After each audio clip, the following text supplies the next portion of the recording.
Hello दोस्तों, मेरे channel पे आप सभी का फिर से स्वागत है। आज हम लोग कोल्ड वॉर एरा के सेकंड पार्ट को समझने की कोशिश करेंगे। ये चैप्टर दो पार्ट में डिवाइडेड है। पिछले क्लासेस में हम लोगों ने कोल्ड वॉर को समझा, हम लोगों ने यूएसएसआर और यूएसए के राइवलरी को समझा। आज हम लोग इसी चैप्टर में देखेंगे कि किस तरीके से ये राइवलरी आगे बढ़ती है और इस राइवलरी को कम करने के लिए नैम संगठन किस तरीके से काम करता है और साथ ही साथ यूएसएसआर और यूएसए के बीच में कौन कौन से ट्रीटीज होती है न्यूक्लियर आर्म्स को लेके, इन्हें भी हम समझने की कोशिश करते हैं। तो चलिए शुरू करते हैं अपने चैप्टर को। देखिए, पिछले क्लास में हम लोगों ने कोल्ड वॉर को समझा था। हमने ये देखा था कि कैसे सेकेंड वर्ल्ड वॉर के बाद अमेरिका और यूएसएसआर सुपर पावर बनकर निकल रहे थे दुनिया भर में। वहीं दूसरी तरफ एक गुट भी तैयार हो रहा था जिसका नाम नैम था, यानी कि नॉन अलाइनमेंट मूवमेंट, जिसमें 3-4 कंट्रीज के जो हेड ऑफ स्टेट्स हैं उन्होंने मिलकर इन ग्रुप को बनाया था। बेसिकली ये उन कंट्रीज़ को रिप्रेजेंट करता था जो कि ऑपरेस्ट थे, जो कि रिसेंटली ही इंडिपेंडेंट हुए थे। ठीक है, तो चलिए देखते हैं कि किस तरीके से ये यूएसएसआर और यूएसए डायरेक्टली कन्फ्रंट ना करके, डायरेक्टली लड़ाई न लड़के दूसरे देशों में अपना प्रभुत्व जमाते हैं, अपना पावर मसल्स दिखाते हैं। तो अगर हम ये बात करें क्यूबन मिसाइल क्राइसिस की, तो क्यूबन मिसाइल क्राइसिस सिर्फ एक वानगी थी। मतलब ये सिर्फ और सिर्फ एक छोटा सा उदाहरण था कि यूएसएसआर और यूएसए के बीच में राइवलरी है। लेकिन हम अगर इसके आगे जाएं तो कई सारे ऐसे एरियाज़ थे, कई सारे ऐसे क्षेत्र थे जहाँ पे हमें युद्ध जैसे हालात देखने को मिलते हैं। बात करें खास करके कोरिया की, बर्लिन की और कॉन्गो की। अगर कोरिया की बात करें तो 1950 से लेकर 53 तक वहाँ तनाव चला। बर्लिन में 1958 से लेकर 1962 तक तनाव चला और कॉन्गो में अर्ली 1960s के बीच में तनाव चल रहा था। उस समय में भी इनडायरेक्टली यूएसए और यूएसएसआर आपस में लड़ रहे थे। ठीक है, समझ में आ रही हैं बातें? चलिए, अब जैसा मैंने बताया कि नैम इनके जो राइवलरी थी उसको डिसलेट करने का काम कर रहा था, यानी उस तनाव को कम करने का काम कर रहा था नैम। अगर हम बात करें यूएसएसआर और यूएसए के बीच के तनाव की, तो उसको कम्युनिकेशन चैनल के माध्यम से, डिप्लोमेटिक चैनल के माध्यम से प्रयास किया जा रहा था, लेकिन ये नाकाफ़ी था। ज़रूरत इस बात की थी कि उनके बीच में कुछ ट्रीटीज हों, एक आपसे समझ हो। क्योंकि आप सोचो ज़रा, अगर यूएसए और यूएसएसआर आपस में न्यूक्लियर आर्म्स को लेकर होड़ मचा रहे हैं तो जाहिर सी बात है कि इन कंट्रीज़ की जो सीक्रेट्स प्लान हैं बाय डिफ़ॉल्ट अगर किसी अनवांटेड ग्रुप के पास चले जाते, या फिर मान लो कि मिस्टेकली कोई कंट्रीज़ किसी दूसरे कंट्रीज़ पे एक रॉकेट छोड़ देता, तो इससे एक मिसअंडरस्टैंडिंग होती। सामने वाले कंट्रीज़ को ये लगता है कि सामने वाले देश ने, दूसरे देश ने उसके ऊपर वॉर का ऐलान किया है। तो इस मिसअंडरस्टैंडिंग को कम करने में आपसी समझ की बहुत ज़्यादा ज़रूरत थी। और आगे हम चल के देखेंगे कि इनके बीच में, यूएसए और यूएसएसआर के बीच में कई सारे एग्रीमेंट होते हैं और उन एग्रीमेंट के तहत दोनों कंट्री म्यूचुअल ट्रस्ट बिल्डअप करने का काम करते हैं। अगर हम नैम की खास करके बात कर ले, क्योंकि इस चैप्टर में नैम को भी एक जगह दिया गया है, नैम के बारे में भी विस्तार से बताया गया है। नैम के अगर हम बारे में बात करें तो नैम के 5 फाउंडिंग मेंबर कंट्रीज़ थे। उनमें घाना के क्वामे नुक्रुमा, इंडोनेशिया के सुकर्नो, यूगोस्लाविया के जोसेफ ब्रोज टिटो और इजिप्ट के गैमल अब्देल नासिर। इसके साथ साथ हमारे इंडिया से पंडित जवाहरलाल नेहरू थे। इसकी फर्स्ट मीटिंग 1961 में बेलग्रेड में हुई थी। नैम का फुल फॉर्म है नॉन अलाइनमेंट मूवमेंट। अब सवाल है कि नैम कर क्या रहा था। शुरुआत में हम लोगों ने समझा था कि नैम ये कहता है कि हम किसी भी अलायंस का पार्ट नहीं है, we are not a part of any alliance. लेकिन क्या वाकई में ये बात सच थी? नहीं। अगर आप किसी भी गुट का सदस्य नहीं बनते हो, इसका ये कतई मतलब नहीं है कि आप किसी गुट से इन्फ्लुएंस नहीं बनते हो। आपको एक छोटा सा मैं एग्जाम्पल देता हूँ। आज के दौर में आप सभी देख रहे हो यूक्रेन में क्राइसिस चल रहा है। अब जैसे ही यूक्रेन पे यूएसएसआर ने इन्वेजन किया, मैं यहाँ वर्ड इन्वेजन यूज़ कर रहा हूँ, आक्रमण किया। अब इसको आप रसिया के पॉइंट ऑफ व्यू से आप सेल्फ प्रोटेक्शन कह सकते हो, बट इन्वेजन जब उसने किया तो क्या हुआ था, वीट के प्राइसेस बढ़ गए थे नहीं वर्ल्ड मार्केट में। क्यों? क्योंकि दुनिया भर के कंट्रीज जो हैं वो यूक्रेन से वीट इंपोर्ट करते थे, या यूँ कहो कि एक्सपोर्ट करता था यूक्रेन उन कंट्रीज़ को। भारत में भी वीट के दाम बढ़े थे। तो ये कहना कि आप अलग थलग रहोगे, ये हो नहीं सकता है। किसी भी कंट्रीज में कोई अगर इश्यूज होते हैं तो वो दूसरे कंट्रीज को डायरेक्टली और इनडायरेक्टली इम्पैक्ट करता ही है। ठीक है, ये बातें समझ में आ रही हैं। अच्छा चलिए आगे देखते हैं ज़रा। तो नैम जो था वो नो आइसोलेशन या नो न्यूट्रलिटी जैसी बात नैम के साथ थी, यानी कि ऐसा नहीं कि वो आइसोलेट था, ऐसा नहीं कि वो न्यूट्रल रहना चाहता था। नो, आप आइसोलेट का मतलब क्या हो गया, अलग थलग रहना। मतलब आप पे कोई फ़र्क नहीं पड़ता है यूएसए या यूएसएसआर में क्या हो रहा है। क्योंकि देखो ध्यान से समझो इन बातों को, सेकेंड वर्ल्ड वॉर के बाद यूएसए क्या कर रहा है, इकोनॉमी को, दुनिया भर की इकोनॉमी पे अपना इम्पैक्ट डालना चाह रहा है।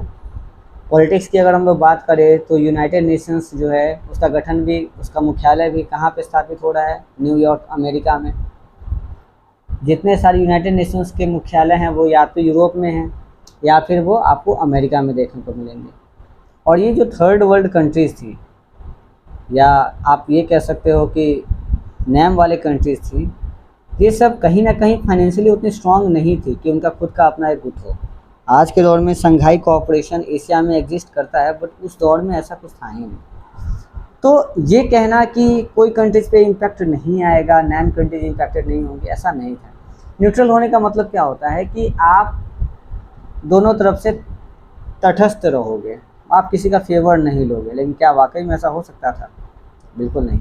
नैम का ये उद्देश्य था, नैम जब वजूद में आया तो नैम के बारे में कहा गया कि ये पीस और स्टेबिलिटी को मेंटेन करने का काम करेगा युद्ध के समय। प्रधानमंत्री पंडित जवाहरलाल नेहरू इस बात को काफ़ी प्रमोट करते थे कि वर्ल्ड में पीस होनी चाहिए। अभी हम सभी ने मास डिस्ट्रक्शंस देखे हैं सेकेंड वर्ल्ड वॉर में, और हम ये नहीं चाहते कि हमारी आने वाली पीढ़ियाँ भी मास डिस्ट्रक्शंस देखें। क्योंकि उस दौर में क्या हो रहा था, उस दौर में दोनों कंट्रीज़ अपनी राइवलरीज को बढ़ा रही थी। ठीक है, समझ में आ रही है बातें? चलिए अब अगला टॉपिक को देखते हैं ज़रा हम। अब अगले टॉपिक को अगर हम लोग देखें तो नैम के जो सदस्य राष्ट्र थे उनका ये मानना था तो कि दुनिया को एक नए दिशा से, एक नए तरीके से रीऑर्डर करना चाहिए। इसके लिए न्यू इंटरनेशनल इकोनॉमिक ऑर्डर बनाया गया। वास्तव में कभी वजूद में नहीं आया, ये एक आइडिया था कि दुनिया एक अलग तरीके से चलनी चाहिए जो कि कम प्रभावित हो यूएसएसआर और यूएसए से। एक संगठन थी, या एक संगठन आज भी मौजूद है, UNCTAD, आप इसको इंग्लिश में कहते हो UNCTAD। इसका फुल फॉर्म होता है United Nations conference on trade and development. ये एक संगठन है जो कि ट्रेड से रिलेटेड डॉक्यूमेंट जारी करती है। इसने अपनी रिपोर्ट 1972 में जारी की। इसका टाइटल था towards a new trade policy for development. इसमें इस संगठन ने क्या कहा, इस संगठन ने ये कहा कि जितने सारे थर्ड वर्ल्ड कंट्रीज़ हैं, जितने सारे ये नैम वाले कंट्रीज है, खास करके देखो थर्ड वर्ल्ड कंट्रीज क्या थे, नैम के ही सदस्य थे। ये वो देश थे जो चाहते थे कि भाई हमारी भी अपनी एक अलग पहचान हो। तो उनके बारे में ये संगठन की रिपोर्ट कहती है कि इन कंट्रीज़ को, LDC कंट्रीज़ को, यानी लिस्ट डेवलप्ड कंट्रीज़, अल्प विकसित राष्ट्र जो हैं, इनको फाइनेंशियली मजबूत करने के लिए जो डेवलप्ड कंट्रीज़ हैं, वेस्टर्न एलाइज, वेस्टर्न कंट्रीज़, उन्हें अपने मार्केट खोलने चाहिए। यानी ये सारे थर्ड वर्ल्ड कंट्रीज वहाँ जाके अपना प्रोडक्ट सेल करें और रिवेन्यू जनरेट करें। इसके अलावा जो टेक्नोलॉजी में डेवलपमेंट हुई है वो उसे भी इन्हें इन देशों के साथ शेयर करना चाहिए। और साथ ही साथ सबसे इम्पोर्टेंट बात इस रिपोर्ट में कही गई थी कि इन कंट्रीज़ का अपना अधिकार है रिसोर्सेज पे, यानी कि इन कंट्रीज़ में जो रिसोर्सेज है उस पर पहला अधिकार इन्हीं कंट्रीज़ का होना चाहिए, ताकि वो उन रिसोर्सेज का इस्तेमाल करके खुद को अपलिफ्ट करे, अपने आप को आगे बढ़ाए, पोवर्टी को एलिवेट करे, लोगों के लाइफ स्टैंडर्ड को सुधारे, इलिटरेसी दूर करे। क्योंकि अब अफ्रीका को ही देख लो, अफ्रीका के पास रिसोर्सेज की कोई कमी नहीं है, बट मिसमैनेजमेंट के कारण, कॉलोनियल कंट्रीज होने के कारण, वहाँ पे जो कॉलोनाइजेशन हुआ था, इसके कारण अफ्रीका आज भी बहुत पिछड़ा हुआ है। अब हम लोग बात करते हैं भारत की, और भारत के कोल्ड वॉर में क्या भूमिका थी। पंडित नेहरू प्रधानमंत्री बने थे हमारे 1947 में, और सेकेंड वर्ल्ड वॉर कब ख़त्म हो रहा था? 1945 में। पंडित नेहरू का मानना था, जैसे मैंने पहले बताया, कि वर्ल्ड में पीस होनी चाहिए, लेकिन वो ऐसा कह क्यों रहे हैं? उन्हें ये बात बहुत अच्छे से पता थी कि जितने सारे रिसोर्सफुल कंट्रीज़ हैं, चाहे वो अफ्रीका को देख लो, लैटिन अमेरिका, साउथ अमेरिका को देख लो, या साउथ ईस्ट एशियन कंट्रीज़ को देख लो, यहाँ पे रिसोर्सेज भरपूर मात्रा में, और इन कंट्रीज़ को गुलाम बना रखा था यूरोप ने। तो इंडिया का मानना था कि अभी अभी हम लोग आज़ाद हुए हैं, हम सारे कंट्रीज अभी आज़ाद हुए हैं, इस मिड 1950-60s में आज़ाद हो रहे हैं, और अगर हम किसी का अलायंस बनते हैं, किसी का पार्टनर बनते हैं, जाहिर सी बात है जो बिग पार्टनर है वो स्मॉल पार्टनर को डायरेक्टली और इनडायरेक्टली दबाने का काम करेगा। इंडिया की फॉरेन पॉलिसी ये थी कि हम कोशिश करेंगे कि अपनी जो डिसीजन मेकिंग पावर है उसको इंडिपेंडेंट रखें, जिसमें हमारा फ़ायदा हो। इसके अलावा जब इंडिया नैम का गठन कर रहा था, उस समय ये भी बात रखी गई थी कि अगर आप अलायंस का पार्ट हो गए तो जाहिर सी बात है आपके ऊपर प्रेशर बनेगा।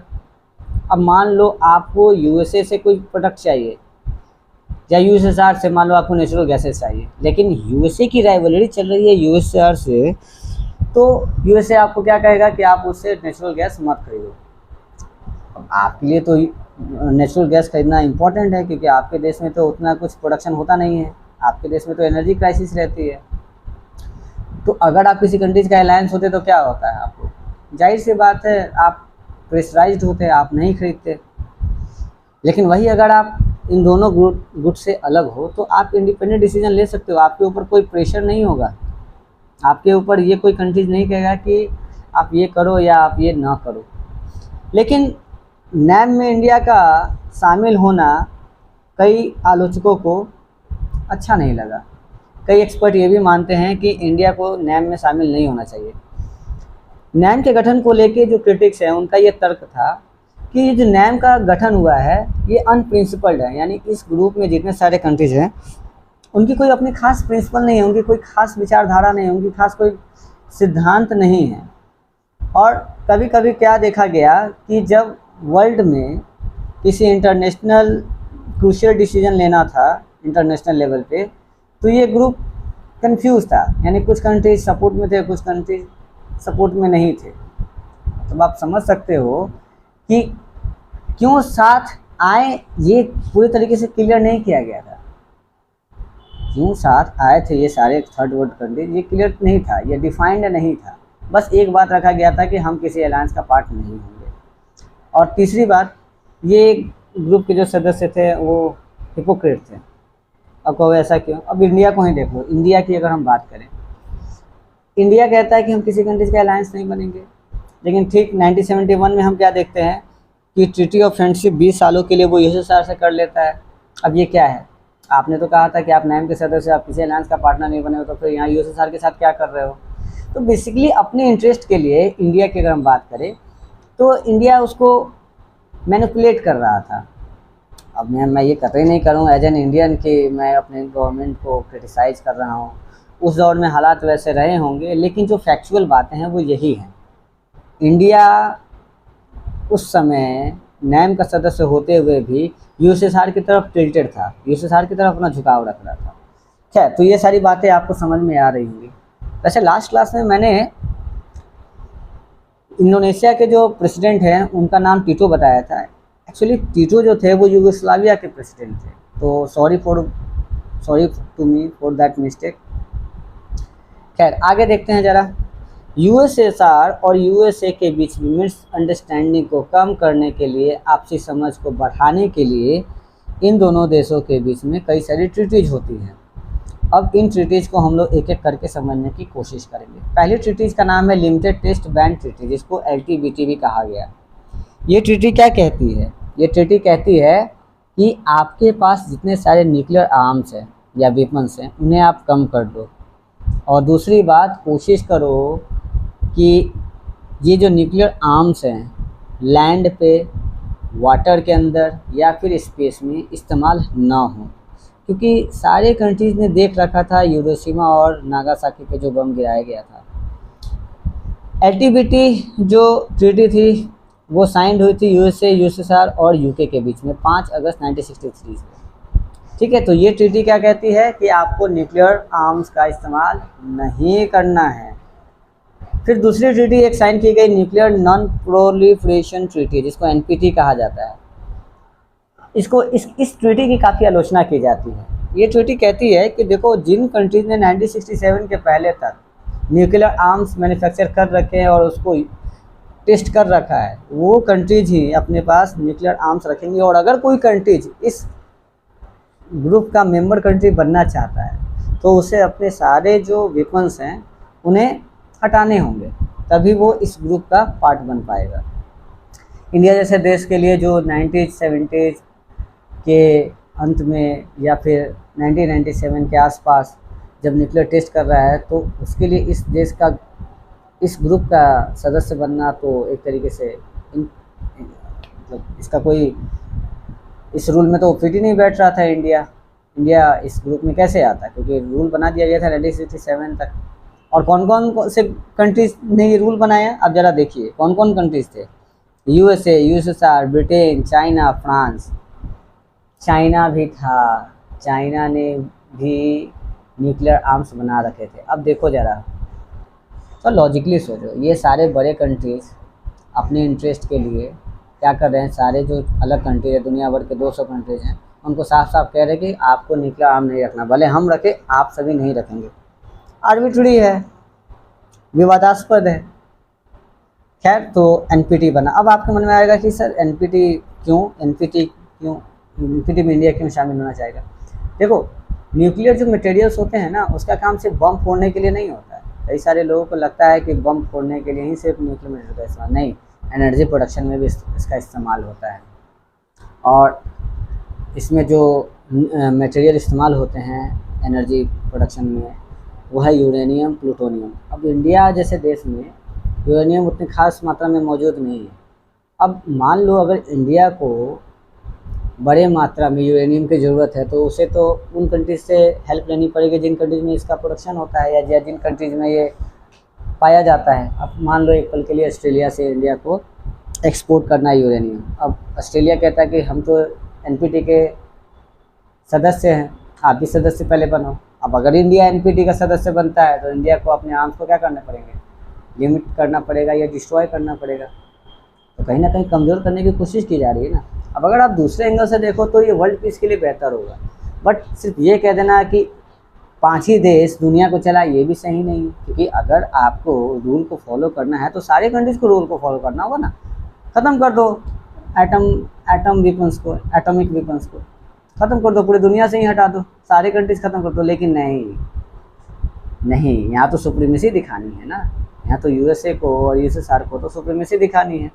वैसे आज यूएसएसआर वजूद में नहीं है, उसके जगह पे रसिया मौजूद है, लेकिन सुप्रीमेसी दिखानी है, दुनिया को चलानी है। आप सिक्योरिटी काउंसिल को देख लो, यूनाइटेड नेशंस की जो सिक्योरिटी काउंसिल है उसमें भी 5 ही कंट्रीज हैं। तो ये विवादास्पद है, ये कहीं ना कहीं बैलेंस इन नेचर नहीं है।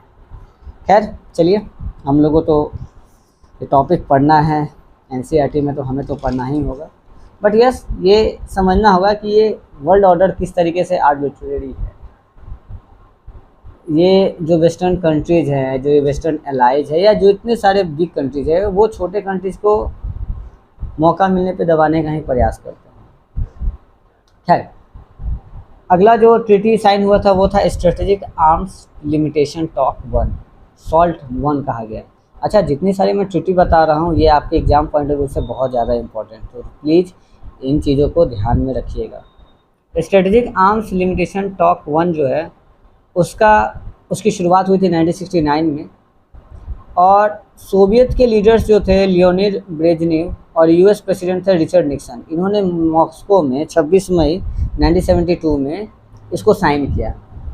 अब नाम से ही पता चल रहा है स्ट्रेटेजिक आर्म्स लिमिटेशन का मतलब होता है कम करना, दायरे में लाना। तो किसको दायरे में लाना था? एंटी बैलिस्टिक मिसाइल सिस्टम को दायरे में लाना था।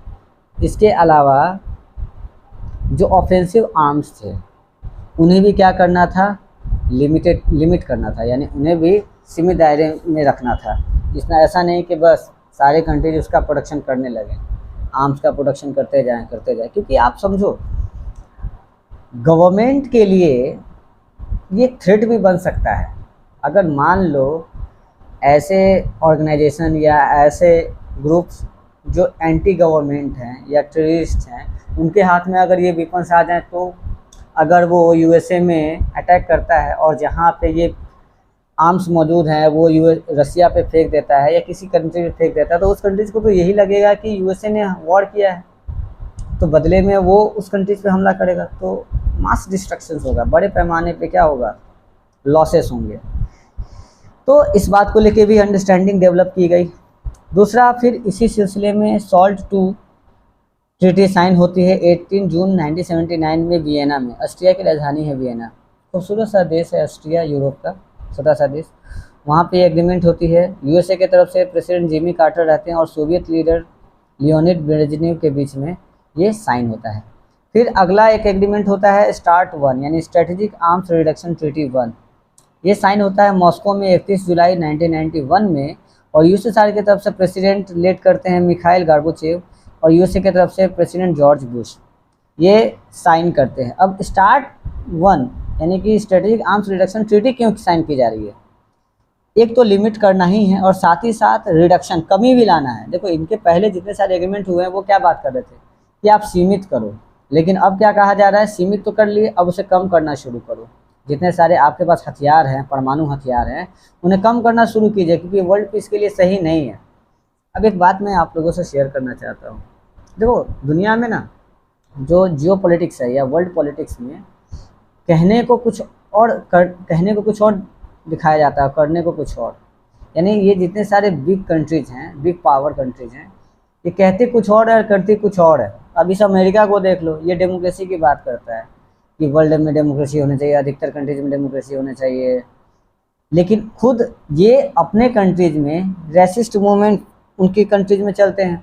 वहाँ पे ब्लैक्स और वाइट के बीच में इश्यूज रहते हैं, वो ब्लैक्स को कमतर रखते हैं।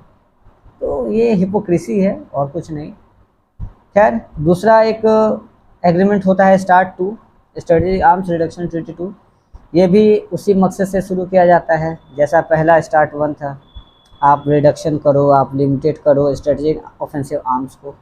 ये किया जाता है treaty Russian president Boris Yeltsin और यूएस प्रेसिडेंट जॉर्ज बुश के द्वारा 3 जून 1993 को। तो इस तरीके से हम देख रहे हैं कि किस तरीके से अलग अलग एग्रीमेंट्स इन दोनों देशों के बीच में, यूएसए और यूएसएसआर के बीच में किए जा रहे हैं, अंडरस्टैंडिंग को बढ़ाने के लिए, वर्ल्ड पीस को मेंटेन करने के लिए। अब मैं चाहता हूँ कि एक टाइमलाइन को हम सभी समझें। आप सभी के पास ये बुक होगा और इस टाइमलाइन को ज़रा समझो आप कि हो क्या रहा था। ये काफ़ी हेल्पफुल टाइमलाइन है, मैं उम्मीद करता हूँ आप सभी को काफ़ी बेनिफिट करेगा।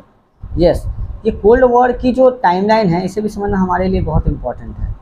देखो 1947 में अमेरिकन प्रेसिडेंट हैरी ट्रूमन ने एक डॉक्ट्राइन दी। उसमें वो कहते हैं कि जो कम्युनिज्म है, ये कम्युनिज्म की जो विचारधारा है, इसको कंट्रोल किया जाए। अब इसको कंट्रोल करने के लिए ट्रूमन डॉक्ट्राइन नाम इन्होंने दिया, जो इनकी पॉलिसी थी। अब इसी पॉलिसी को आगे बढ़ाते हुए हम ये देखते हैं कि 1947 से 52 के बीच में मार्शल प्लान आता है।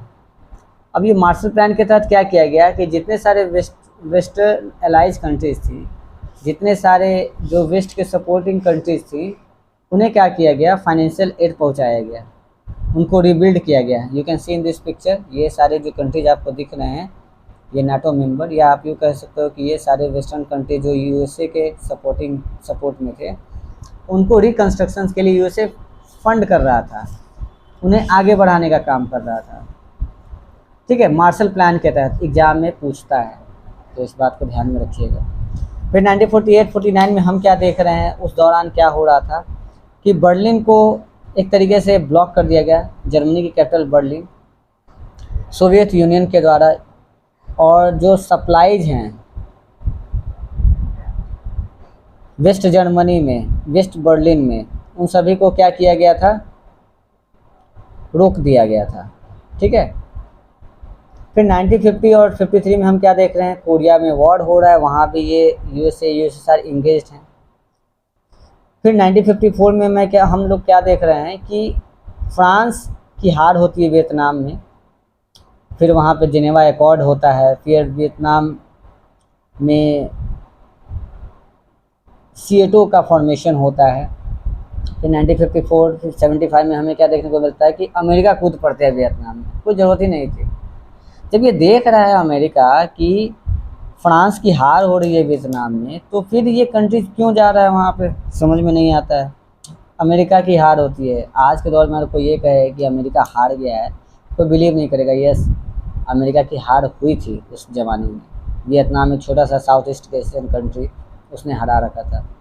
इसके लिए पिक्चर आप देख सकते हो, बहुत खूबसूरत पिक्चर है, बहुत ही अंडरस्टैंडेबल पिक्चर है। इससे आप बहुत कुछ समझ सकते हो। जैसे ये प्रेसिडेंट हैं अमेरिका के, जॉनसन साहब। अब ये वियतनाम को अपने प्लेट में संजोए हुए हैं। अब इसे कंज्यूम करने जा रहे हैं, लेकिन वियतनाम पलट के इनको नाक में दम कर दिया, नाक पे वॉर कर रहा है। तो छोटे कंट्रीज को आप छोटा ना समझो, क्योंकि देखो वियतनाम जो है ना, गुरिल्ला वॉरफेयर में एक्सपर्ट था। वहाँ के जो ग्रुप थे वो गुरिल्ला वॉरफेयर में एक्सपर्ट थे, लुक छुप के वॉर करना। एक चीज़ और मैं यहाँ पे आप लोगों से शेयर करना चाहता हूँ। अभी आपने देखा कि जर्मनी में बर्लिन को ब्लॉक किया गया था। सेकेंड वर्ल्ड वॉर जब ख़त्म होता है, हिटलर की जब मृत्यु होती है, तो जर्मनी को डिवाइड कर दिया जाता है। उसके वेस्ट वाले पार्ट को वेस्टर्न एलाइज कंट्रीज कंट्रोल करते हैं और ईस्टर्न पार्ट को यूएसएसआर कंट्रोल करता है, और बर्लिन पड़ता है बीच में। तो बर्लिन को भी डिवाइड किया गया था। और सेकंड चैप्टर जो हमारा होने वाला है वो बर्लिन के ही इर्द गिर्द होने वाला है। तो मैंने सोचा कि इस चीज़ को भी डिस्कस कर ले। खैर, फिर हम क्या देख रहे हैं, 1955 में बगदाद पैक्ट होता है, और बाद में फिर सेंटो पैक्ट होता है। बगदाद पैक्ट याद कीजिए, बगदाद इराक किस ग्रुपिंग में था, ये आपके लिए होमवर्क है। फिर 1956 में क्या देखते हैं, सोवियत जो है वो हंगरी में इंटरवेन करना शुरू करता है। 1961 में US sponsored bay of Pigs invasion of Cuba, construction of the Berlin wall. तो क्यूबा को डिस्टर्ब करने के लिए, क्यूबा को पॉलिटिकली अनस्टेबल करने का काम यूएसए करना शुरू कर देता है। वहीं दूसरी तरफ हम लोग बर्लिन वॉल का कंस्ट्रक्शन भी 1961 में देखते हैं। 1962 में क्यूबन मिसाइल क्राइसिस होता है।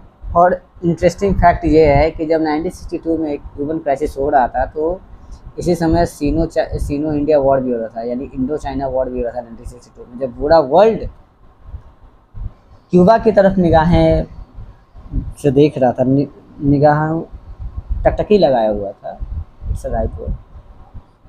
तो इंडिया में चाइना एग्रेशन दिखा रहा था। उधर क्यूबा का इश्यू सॉर्ट आउट होता है, इधर इंडिया का एक बहुत बड़ा हिस्सा जो है वो चाइना हड़प लेता है। जियो पॉलिटिक्स है। खैर, 1965 अमेरिका जो है वो फिर इंटरवेन करना शुरू करता है डोमिनिकन रिपब्लिक में, छोटे छोटे कंट्री, आइलैंड कंट्रीज में। फिर 1968 में सोवियत जो है वो चेकोस्लोवाकिया में इंटरवेन करता है। 1972 में यूएस के प्रेसिडेंट रिचर्ड निक्सन से वो चाइना की यात्रा पे जाते हैं अपने संबंधों को बेहतर करने के लिए। अब यहाँ पे एक बात को समझो, यूएसएसआर का आप मैप देखो, या आज के दौर में सिर्फ रशिया का भी मैप देखो, तो रशिया काफ़ी एक्सटेंसिवली फैला हुआ है। तो अमेरिका ने वेस्ट वर्ड डायरेक्शन में रशिया को तो कंटेन कर लिया था, लगभग जो उसके पड़ोसी देश थे उनके साथ तो अच्छा एक ट्रीटी बना रखा था, एक ग्रुपिंग बना लिया था नाटो के नाम से। इधर ये रशिया के साउथ वर्ड चाइना के साथ भी रिलेशन अच्छा करना चाह रहा था। चाइना ये कहता है कि हम रशिया के साथ हैं, लेकिन दूसरी तरफ वो यूएसए से भी बैकडोर में बातचीत शुरू कर चुका था। अच्छा, आप कहीं भी यहाँ पे चाइना को आगे बढ़ते हुए नहीं देखोगे। चाइना खुद को रिबिल्ड कर रहा था, और आज देखो वर्ल्ड में चाइना टक्कर दे रहा है अमेरिका को, उसी अमेरिका को जिसकी सपोर्ट से वो सपोर्ट लेके वो धीरे धीरे आगे बढ़ा है। तो खैर 1972 में रिचर्ड साहब चाइना की यात्रा पे जाते हैं। 1978 और 89 के बीच में हम देखते हैं कि वियतनाम जो कि यूएसए को हरा चुका था, फ्रांस को हरा चुका था, अब उसकी मोराल बूस्ट हो चुकी थी, तो वो कंबोडिया में इंटरवेन करना शुरू करता है। इंटरवेन करने का मतलब कि उस देश में प्रभाव बढ़ाना शुरू करता है। एक चीज़ को नोट कीजिए, यहाँ पे सारे जो कंट्रीज हैं, या यूँ कहो कि यूएसए यूएसएसआर जो कंट्री है, अगर यूएसए किसी कंट्रीज में अपना प्रभाव बढ़ा रहा है तो यूएसएसआर भी किसी कंट्रीज में अपना प्रभाव बढ़ा रहा है। तो ये दोनों चीज़ें पैरेलली चल रही थी।